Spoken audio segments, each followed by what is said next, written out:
What's good, T Squad? Happy Monday. It's your girl Keisha, aka Color Me Pynk, and I'm here with this week's All Tea All Shade Bad Boy Texas Season 2, Episode 4 review. Hopefully you guys have a wonderful, safe, and blessed week. You kittens, I love you so much. Let's get into this review though. So we start off with Relly, Orlando, and Banga sitting at the table talking, and they talk about their night at the strip club, and Orlando was like, I'm married. He was like, and I'm just not into smelling smelly stripper coochie. Y'all, that nigga had me cracking up. So then he get to, doing his little shtick where he like to pretend like he crazy, talking about some Michael Jackson, his daddy, and Elvis Presley, his mama. And they both just sit there looking at him like, really? This what we doing? This at breakfast? This is what we, okay. All right. Banga in his confession was like, I think he's just having fun. I don't think that he crazy. I don't think that he's crazy neither. I think that, like I said, this is a shtick for Orlando, but regardless of whatever it is, it's funny. It is hilariously funny to me. He be having me hollering. So Banga lets them know that he still want his lick back when it comes to Big Lou. Like, he ain't get his big one off like he need to, go heads up. And really, like, I just want you to calm down. And Banga was like, I'm not going to calm down until I get my lick back. Period. Like, he feel like, he didn't have his just due. Orlando in his confessional talking about some know when to stop.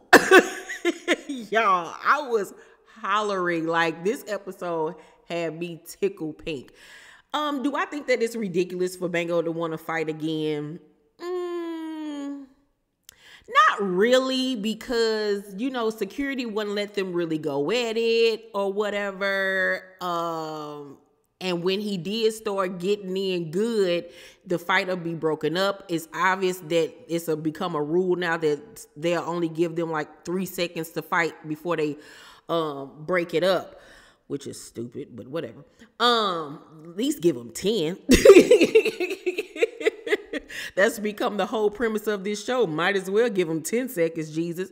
But my thing is, okay, you won't smoke with Big Lou, but I don't understand why you don't want smoke with Chef D when he the one that boom bopped you from behind and messed up your mold. Like, I'm just not understanding that at all. Like, where is the animosity with him? Like, you know what I'm saying? Like, I would think that you would want to smoke with him as well. Like, that's very confusing for me. So then we see my boyfriend, JB, Razby, and Kirion talk about Banga being, like, reclusive. They feel like, he kind of like separating himself from everybody. Maybe he don't feel like he fits in or whatever the case may be. And they really want to talk to him about that and work that out with him. So we then see Jonathan go in Banga's room to check on him, and he comes in with some shopping bags and stuff. Banga thinking that he coming in the room to try to bully him out of the room and take the room. He was like, I do not want to fight this big baboon. Like, no. But actually, Jonathan brought him some clothes because he thought that Banga didn't have much with him, considering what he wore to the strip club the night before. He literally had on the outfit that he had on that whole day, and he had it on again that day. But what I found so sweet was that when he went into Banga's room, Banga was on the phone with his grandmother. And I was like, you can tell Banga is a sweet guy. You can really tell that. I think that he's been through a lot, obviously, in his life, but there is a sweetheartness to him. So Jonathan was like, I actually bought you some clothes or whatever. He was like, oh, I was going to wear that tonight when we go to the club. And he was like, oh, so you do got a little swag. Okay. But Banga was so appreciative and just so happy that, Jonathan even took out the time to do something like that for him. And it said a lot about Jonathan that he actually does care and that he is a good person outside of, always trying to fight somebody and do the most. But I thought that was very sweet of him to do that, because it's obvious that Banga don't got as much as the other guys. And hopefully, he able to, make a little coin off this show and, help fix his situation or whatever. I want to know how much they get paid over at Zeus. I really want to know. The people with no name, like Banga or Big Lou, like I'm wondering how much are they getting for a season. I'm betting they probably getting like maybe only $10,000 for the whole season, which is not a lot of money at all.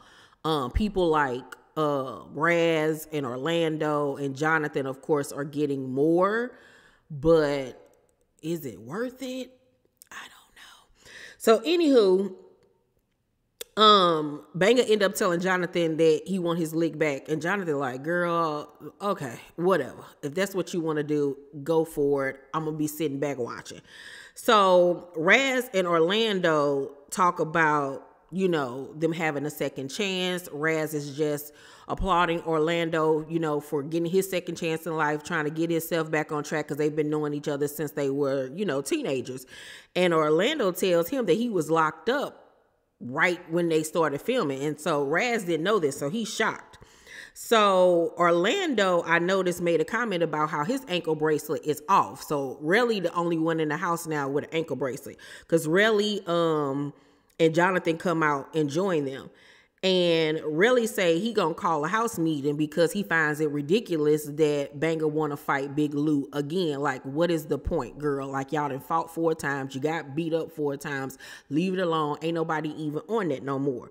So when everybody decide to go back into the house because they was outside talking, they go in the house and it's a Mexican standoff going on between Big Lou and Banga. Security is in between them. You know, Banga Thompson, he want to bang again. And Lou in his confession was like, you want your lick back? B, I got on my Dolce. I don't feel like fighting again. Like, what's the point? Like, I already beat you up 4 times. We're about to go to the club. Ain't nobody got time to be fighting you. Like, we could have did this earlier if that was the case. So Prince jumps in and was like, let that ish go. You was literally throwing next to this the last night. He was like, you done got beat up 4 times. You not finna beat that nigga up, and you not finna beat me up, so don't get mad at me or whatever. And I mean, Prince was talking sense. Like, everybody was cool the night before. Like, everybody was in the club having a vibe. You was dancing, having a good time, standing right next to him. But now you talking about you want to fight again. But Banga was like, I wanted to fight him again last night. Banga ain't gonna stop until he fight. But everybody is really frustrated by this because it's like, okay, enough is enough is enough. So Banga don't care about what nobody got to say. So once again, I'm like, why ain't you trying to fight Chef D? Is it because he's taller than you? Like, I need to understand it, because that's who you really should be going for. So they all go into the game room. And you know, when they go into the game room, it's about to go down. So Prince suggested they put on the boxing gloves because production will allow them to bang longer if they have on boxing gloves. But Banga ain't for that. He was like, nope, not doing it at all. But that is a good way to get around, you know, fighting on camera. So really, like, you know, it's becoming aggravating because he don't want to fight you. And Banga, his confession was like, really always gotta have his long granddaddy, long neck ass up in the middle of something. And I was like, really do got a long neck. He got a giraffe neck on him. His neck look like a paper towel holder. He do got a long neck, child. So Banga was like, I said I liked you. He's talking to Big Lou at this point. He was like, I said I liked you. So for you to do that to me like that while I was talking to Chef D, that was some out the way ish. You said you wanted to do ish for your memes, and I said don't do that to me. So now it makes more sense why he feels some type of way about Big Lou, because he felt like he used him to have a moment, and they had already had a conversation prior, like, you know, do whatever you need to do, but don't do that to me.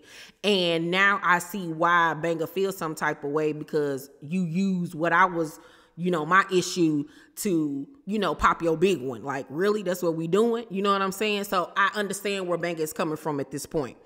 So Lou was like, you know, when 2 Negroes are beefing, that's between them. I'm not gonna continue to fight you and have the world see me as this person that keep trying to fight you. Now I understood where Lou was coming from, because it was just like, that issue was between Chef D and Anthony. It had nothing to do with you. So you should have left it alone, which I agree, because he did keep on pressing the issue. You'd already said how you felt. You could have left it alone at, whatever point.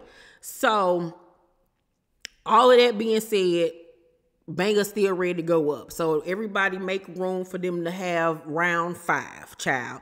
And they square up again. And baby, for the first 3 seconds, all they was doing was punching the air. It was... It was like, what are y'all doing? Like, how y'all fighting and afraid to get punched in the face? That's how you lose a fight, worrying about your face, child. But once they did get to going, Banger got, a couple of good licks in or whatever. But Lou gets mad because Banger was pulling his locks out. Now, mind you, he got fake locks, so it was easily to slip out. So he was really feeling some type of way. So at this point, he ready to go again because you done pulled my hair. And I'd have paid good money for this. But Banger was like, I'm done now. I told you, I wanted to get my issue off. And after that, we agreed we was going to be done. So I don't want to fight no more. But it's like, no, love. It don't work like that. When you wanted to bang, he didn't want to, but you pressed the issue. Now he want to go again. So let's get it popping. Ring a ding ding. So Prince Thomason, ain't no stopping us now. We on the move. Oh, because won't nobody listen to reason. So they bang again. Lou got some good head shots in this way, and Banger got some good body shots. Okay. Relly was like, at this point, if you want to keep fighting, go home. Go home, Roger. Go home. Like, he just keep on stressing. Go home. Go home. Go home. Banger feeling like, there's favoritism being shown towards Lou, and like everybody in the house is against him, even though Prince was trying to, talk some sense into him. So Relly was like, do y'all want to vote him out or keep him? And Jonathan was like, I don't want to vote him out. But Relly was ready to get him up out of there, child. He really honestly was. I didn't think that was fair, though. You know what I'm saying? Like, yeah, it was, doing the most, wanting to fight again. But this is what this show was all about. So it's just like, okay, whatever. So the guys then head to the last club in Houston. And when they get on the bus, Prince tells Raz that he embarrassed the ish out of them because he put on the whole B2K concert at the strip club. And he was like, dog, like that was not what we were here for. It is not the Raz B show. Like, what are you doing? So Lou was like, I want you to get involved talking to Banger. He was like, you've been on my mind. Like, you probably feel like everyone is against you, but that's not the case. Like, we want you to come out your shell and have a good time.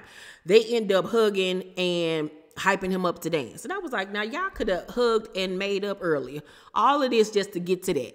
But maybe that's what they had to do. So hopefully this situation between them is squashed. So at the club, Banger vibing with Chef D, got his arm wrapped around him. And I'm like, once again, why have you not pulled that toupee off of his head and mollywopped him? I'm not understanding. So then Jonathan got so drunk, he go outside to get some air, and he decided to play tag with security, making security run after him in the middle of the street. Child, that was so funny because they had to follow him because he's talent. And he broke off running in the middle of the street. He got this security guard that's fat chasing after him. Baby, that shit was funny. So then the next day they head to Austin. And Orlando was like, Raz, I have no idea why you would tell me that Prince is about to get hit up by Chef D. And I'm like, what? Where did that come from? Everybody on the bus like, huh? Like, what? So Raz looking like, I know this nigga didn't just sit up here and tell everybody some shit that I told him. Like, what? Oh, that's what we doing? Okay. So Raz in his confession was like, I regret saying something because his loyalty is to someone else, obviously. But he thought they had a better bond, consider they known each other the longest. So Orlando in his confession was like, he said, when we get on the bus, Chef D about to murder Prince, but I built a relationship with Prince and I ain't finna let you get mollywop, which is, real true tea. So Chef D was like, where you get this information from? And Raz was like, that's my little bro. I said, if it's some ish that's brewing, get out the way. That ain't what you said, but okay, girl. So Orlando was like, you named names on Pyru, like you named names, like, and now you backtracking. So Chef D accuses Kirion of not getting no ones at the strip club the night before. Kirion was like, I did. Then he focused on Raz, talking about Raz bailed out on the bill the night before. And they get the arguing going back and forth. Chef D stands up, goes in front of Raz B talking or whatever, and the next thing you know, he whap him and get the windmill in him, because you know he fight open palm because he don't know how to fight, child, at all. And he get the windmill in Raz. Security jump in, and Raz was like, let me F him up, and the nonsense will continue on next week's episode. But episode 4, from beginning to end, was like watching Def Comedy Jam. I was cackling. It was so funny. Y'all let me know what y'all thought about last night's episode of Bad Boys Texas. I can't stand Chef D. I want him and his toupee to go. He irks my nerves. He can't fight. He just a big old marshmallow. Ugh, cannot stand him. Y'all let me know once again what y'all thought about last night's episode. Make sure to thumbs up this video, like and subscribe, and hit the notification bell button. I love you guys, and I'll see you on the next video. Bye.